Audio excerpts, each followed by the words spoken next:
5G is the fifth generation of wireless data networks, and it will improve them far more than 4G or 3G ever could. You'll feel it in your phone, your home, your car, and in the city and town around you. Downloads and streaming should happen literally without delay. Cars will talk to each other to prevent collisions. And untethered augmented and virtual reality can finally be achieved with real-time response. Not to mention industrial benefits like remote surgery or drone control. 5G does its magic with three key abilities.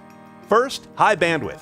4G could only muster about 200 megabits per second of data throughput on a good day.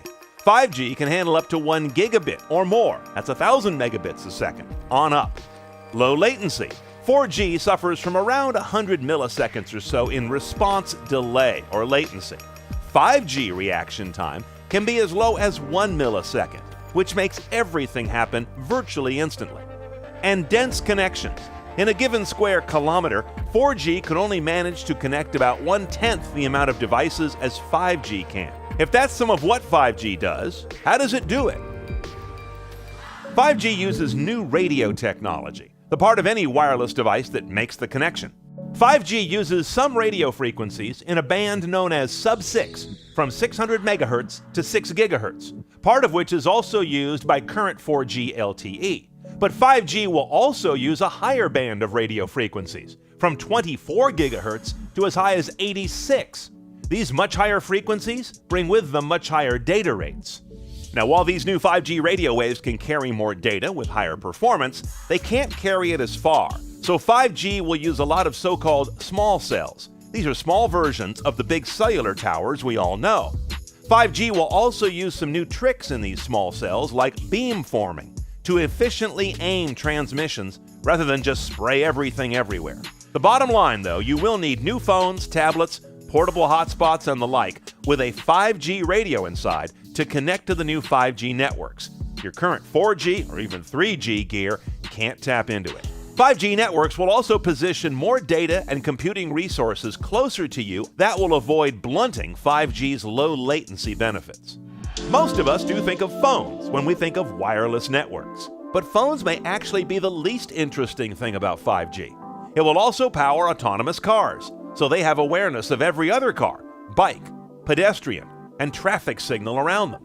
Smart cities based on 5G can make almost anything that's electric also connected and aware. When a bridge needs repair, why can't it tell someone? With a mesh of 5G connected sensors, it could. And then there's your home.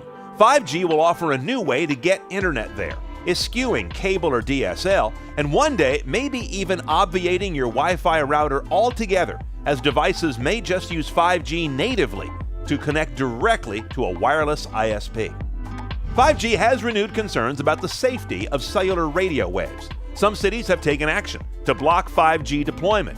Health questions come up around 5G's use of microwave frequencies, lots of them as we've seen, thanks to that large number of small cells that will be installed around us. Now, while 5G may sound like a lot of microwave ovens mounted on poles running with their doors open, in fact, microwaves are nothing new. Already emitted by your current smartphone, old cordless phones, your wireless headphones and earbuds, and just about anything with Wi-Fi, as well as, yes, microwave ovens. But even 5G's highest frequencies are considered by scientists to be non-ionizing radiation. You have to move on up to X-rays, gamma rays, and cosmic radiation to find the kind of emissions that will harm cells, and 5G is far below that. 5G follows the inverse square law, losing power rapidly at even a small distance from the small cell. The US CDC says there is no scientific evidence to provide a definite answer to the question of cellular radio wave safety, whether it's 3G, 4G, or 5G. 5G will take years to roll out and some investment on your part, but the complexity of that deployment and debugging should be worth the wait, delivering the world we've been promised for a long time, where everything is connected, aware, and responsive, and a world in which we can stop worrying about the availability or performance of connectivity in the first place.